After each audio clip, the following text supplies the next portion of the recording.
Bismillah ve salatu ve selamu ala Resulillah ve ala alihi ve sahbihi ve men ve ala Celadı Suyuti rahmetullahi aleyhinin Halifle Tarihi namlı kitabındaki dersimizin devamında Me'mun'un hayatı bilen yanıl devam ediyordu dersimiz. Hem de Harun Reşit bu oğlu Me'mun'daki şiir yazğanlığını görüp huşal boğan dedi. Bu vakalikte Abdullah ibn Muhammed Teymi'den rivayet edilen bir mezbunda Harun Reşit bir seferge çıkmak boptu da sonra kişilerin emmesine tayarlanlığa da buyruk düşürüptü. Hem de bir haftadan keyin sefer qilamiz deb yorliq tushgan. Ammo bir hafta o'tibdi, yana safarga chiqmabdi-da. Sonra bu boshqa kishilar ham da Ma'munning qishig'i to'planib, buni bir surish qilib baqsangiz deb so'rabdi. Hem de Harun Reşit bu o'g'li Ma'munning she'r yozganligini, she'r yoza oladiganligini bilmaydi aslida. Sonra Ma'mun dadasiga she'r orqali savol qo'yib mundaq debdi. Bu she'rning mazmuni hamda mezmunat yengil, bu mesela atqı mingan, iga to'qib mingan eng yaxshi adam deydi. Yani ya buna degani mesela atqı yaxshi minalaydigan degan bo'lishi mumkin. Hamda bu minish qayan, buning cheki qachon bilsak bo'ladimi? Yoki bizning shu minishni bilmay gangirab yeshimiz shu to'g'rimi? Buni faqat bilish deydi. Qachon safarga chiqish buni bilish bir podshohga bog'liqlanmish, podshohga qarabli qoldik deydi. Chunki biz bu podshohning nuridan biz qorong'uda yo'riq topamiz. Agar mangsingiz nishon yoki to'g'ri yo'l erishmaymiz. Boshqalar shu erishmaydi deydi. Agar to'xtab qolsangiz bu to'g'ri qarash nishonmi to'xtab qoladi deb. Reşit bu she'rni o'qib, xushal bo'lib, uninga imzo qo'yib, o'g'lim bu she'r demak, siz va she'r demak, bu eng past, nachar, to'van qatlamdagi odamlarning eng yuqori darajasi yoki ulug' sharafli odamlarning eng to'van darajasi emas deydi. Balkim bu orqali hamda o'g'liga bir nasihat qilgan bo'lishi mumkin. Taqaddo degan so'zni istamarra davom etgan, yani iga to'qib davom etgan degan mazmunni tushundigan. Hamda Asmaiydan rivoyat qilingan bir mazmunda Ma'mun xalifaning o'zining naqshida Abdullah ibn Ubaydullah deb yozilgan edi deydi. Bu o'zi Allohga nisbat berib, Xudoning quli degan mazmunda. Muhammad ibn Abbaddan rivoyat qilinishicha Qur'on-i Karimni xalifalarda yodlagan odamlar Osmon ibn Affon va Ma'mun edi deb bayon qilingan. Ammo Jaloliddin Suyuti dedi, men bu ikkalangalam yig'inchoqlab qo'yish masalasini men boshda buni tushuncha berib o'tdim dedi. Demak, Ali ibn Abu Talib radhiyallohu anhu bu kishining kimi xalifa bo'lgandan keyin Qur'on yodlaganligi xotirlangan. Masalan, Abu Bakr Siddiq, Umar qatorliq sahobalarning. Hamda Ma'munniki bak farosatlik, zakilik haqidagi bir vaqalikda Ibn Uyaynaning deyishicha, Ma'mun ulamolarni yig'ib, kishilarningki oldiga chiqib o'ltiribdi-da kishilarni. Shu vaqtda bir ayol kelib debdi-ki, podshoyim, akam o'lib ketdi. 600 dinar pul qoldirib qo'ygan. Menga faqat birini berdi. Ular deydi, bu sening o'lishing mushu deydi, deb savol qo'ydi. Bu zot deydi, Ma'mun darhol hisoblab ko'rib, mirosni bo'lab, anda ayolga mushu sen nasibankan dedi. Ulamolar so'rabdi, podshoyimiz buni qanday bildingiz? Desa, bu ayolga debdi-ki, bu odam ikki qizi bor asli, o'lib ketgan vaqtida. Debdi, ayol ha dedi. Undaqda u ikki qizlarga 3 dan 2 qismini bersak 600 ning 400 ni beribdi. Onisiga o'lib ketguniki bir onisi bor. O onisiga 6 dan 1ni bersak 100 ni bergan bo'lamiz 500 tugda. Endi ma ayolga kelib aytsak, bir oyli bor dedi o ayolning. Bunun 8 dan 1ni bersak 75 dirham, 575 dirham tugda. Azbroy Xudo sening o'shki artuquning var-ku degandek keyin o ayol ha dedi.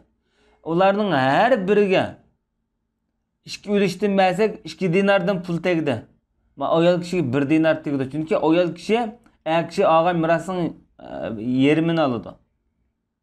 Deb shunaq dedi. Yani bu qissa boshdan o'tdi. Balki bu vaqalik ikkilaylarning davrida o'tgan bo'lishi mumkin. Ikkili xalifaning zamonida bir o'xshashlik taraf bo'lishi mumkin bu voqealikning. Xalifa Ma'mun tibobatni yaxshi bildigan va qaysi tomoqning, qaysi mevaning nega foyda qildiganligini biladigan xalifa edi deydi.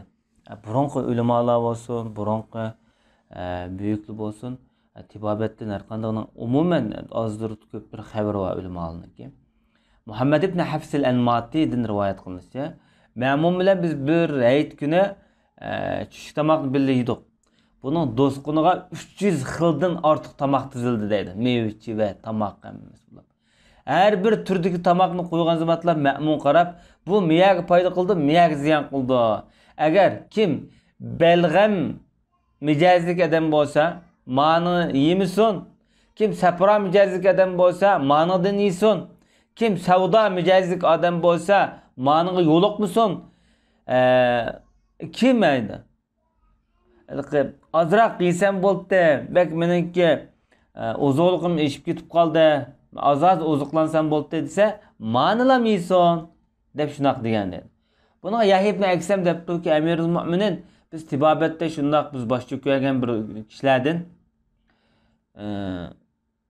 agar navoda tibobatni cho'nqurlab chirib qolsak, siz bu shu Galionosdek olim bo'lib ketganlar shu tibobatda yoki nujum ilmida, hisobot ilmida, fiqh ilmida Hermisdek olim bo'lib ketganlar.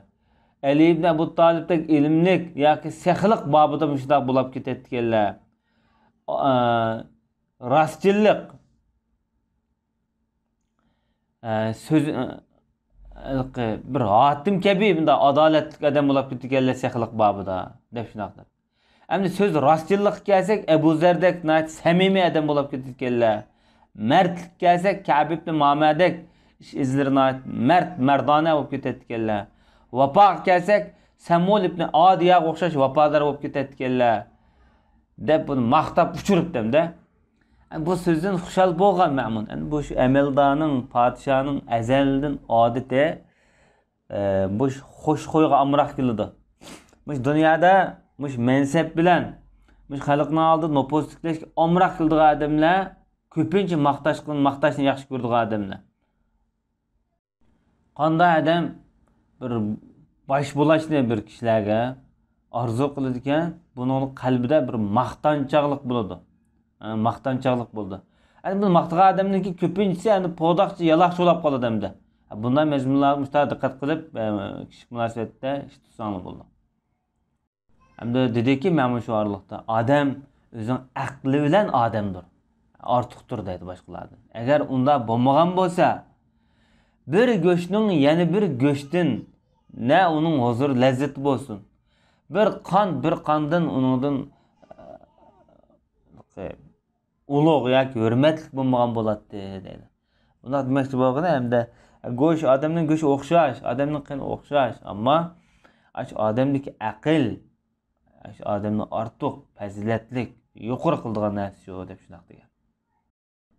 Endi Ma'munniki yiroqni ko'ra farosit haqida Yahya ibn Aksam shunaqa deydi. Ma'mundek shundoq komil aqli odamni ko'rmagandim dedi. Bir kuni uning huzurida qo'nab qolsa, tuyuqsiz uyg'onib ketdi-da. Yahya dedi. Putumning ostida nima qarab baqa dedi. Qarsam hech narsa ko'rmadim dedi. Shundan shameklinglar dedi. Dasturchi darhol qo'poplam. Alaqzat bo'lib, opol-topolib ketdi-da shu vaqtida. O Ma'mun dediki, "Qaranglar" dedi. Hammamiz qaradi. Qarsa shu yotgan karvatning ko'pining ostida uzun bir yilon buni o'ltadi bu vaqtida. Shunda dedim deydi.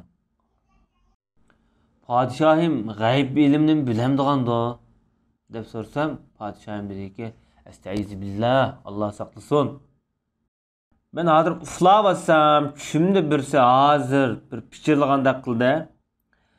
O shu pichirlagan vaqtida bundoq dedi. Ey kechida uxlayotgan uyqudagi bir zot uyg'on. Ma kelayotgan baloyi ofatniki dadibak cho'ng bu kechida dedi. Bir yigit deganning o'z zamoni, o'z davriga bo'lgan ishonchisi Onunki atrofi. Uradigan asli nima? Masalan, asli bir tutqa degan bo'ldi asli. Tutqa.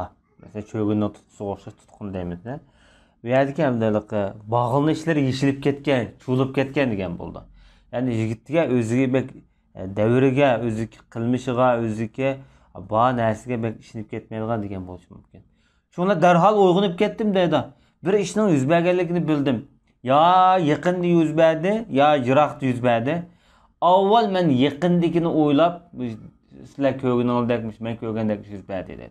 Demak, bu odam nayt zaki adam ekanda, bir ish bo'lsa unda bexod holatda, beparvo yurmaydi ekanda, avval yaqindan ko'zitib, ondan yiroqdan ma'lumot egallaydigan. Bumi shu rahbarlik qatlamidagi odamlar bo'lish tegish muhim sifatlardan bu. Va sallallohu ala nabiyina Muhammad va ala alihi va sahbihi ajma'in.